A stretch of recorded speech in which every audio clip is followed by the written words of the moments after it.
Tonight, let us remember a journey, not a journey of victory at first, but a journey of pain. Before the cross, before the nails, before the crown of thorns, there was a garden. In that quiet night, Jesus prayed with a heart that felt the weight of the world. In the Gospel of Luke, we are told that his anguish was so deep that his sweat was like drops of blood. It's like drops of blood. He knew what was coming. Jesus knew what was coming. The betrayal, the beating, the humiliation, the cross, and yet he did not run away. You want to know why? Because love chose to stay. Sometimes we think love is only words, but the love of Christ was not words, it was sacrifice. The soldiers mocked him. They took thorns and twisted them into a crown. They pushed it onto his head. Blood ran down his face, and they laughed at him. They said, "Look at the King of the Jews." The King of heaven, was mocked by man. In the Gospel of John, we see this moment of humiliation. But what they did not understand was this. Those thorns represented the cause of sin. And Jesus wore that crown for all of us. He wore that crown for you and I. Every thorn was a reminder. He was actually carrying our shame. When you feel unworthy, I want you to remember that Christ already carried your shame. He placed the cross on his shoulders. It was heavy. It was rough. It was painful. Step after step, through Via Dolorosa.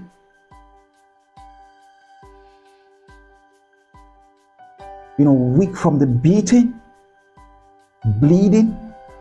He was exhausted. He fell. Jesus fell.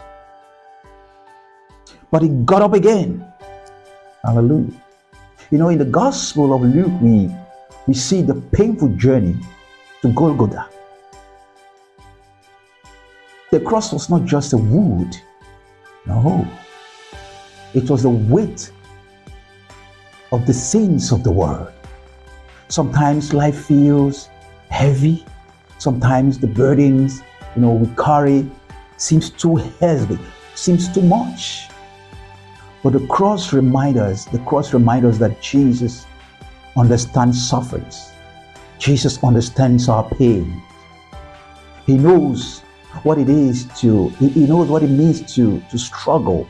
He knows what it means to suffer. Then came the moment. The nails, the hammer, striking metal, hands pierced,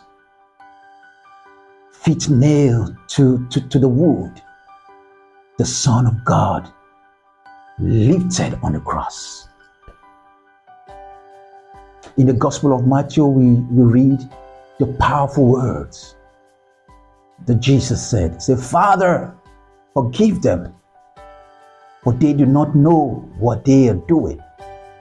Even in pain, he forgave.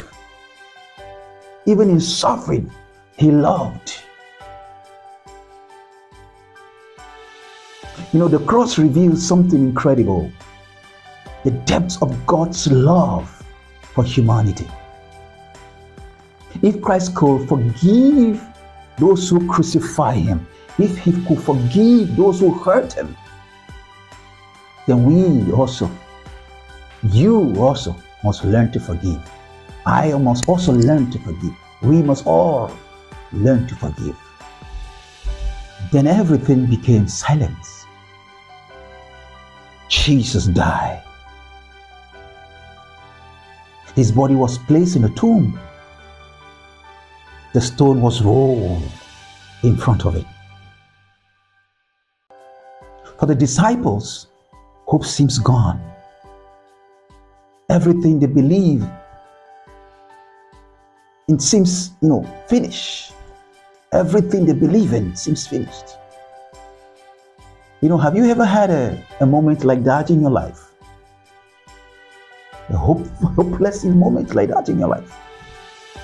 A moment when it felt like hope was buried. Hope was buried. But sometimes God works, God works the most, in silent moments of our life.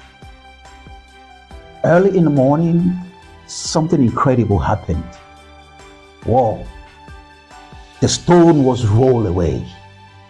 The tomb was empty. In the Gospel of Matthew, the angels declare, He is not here. Death could not hold him. The grave could not keep him. The cross was not the end of the story. The resurrection was the victory. The journey of Easter is not just a story. It is a message. Because Jesus suffered, we are forgiven. Because Jesus died, we can live. Because Jesus rose again, hope is alive. The crown of thorn, the crown of thorns remind us of his sacrifice. The cross reminds us of his love. The empty tomb, remind us of his victory. So today, let us not forget what Jesus has done for us on the cross. Let us live with great gratitude. Let us live with faith. And let us remember that the cross was painful. Yeah, the cross was painful, but the resurrection actually changed everything.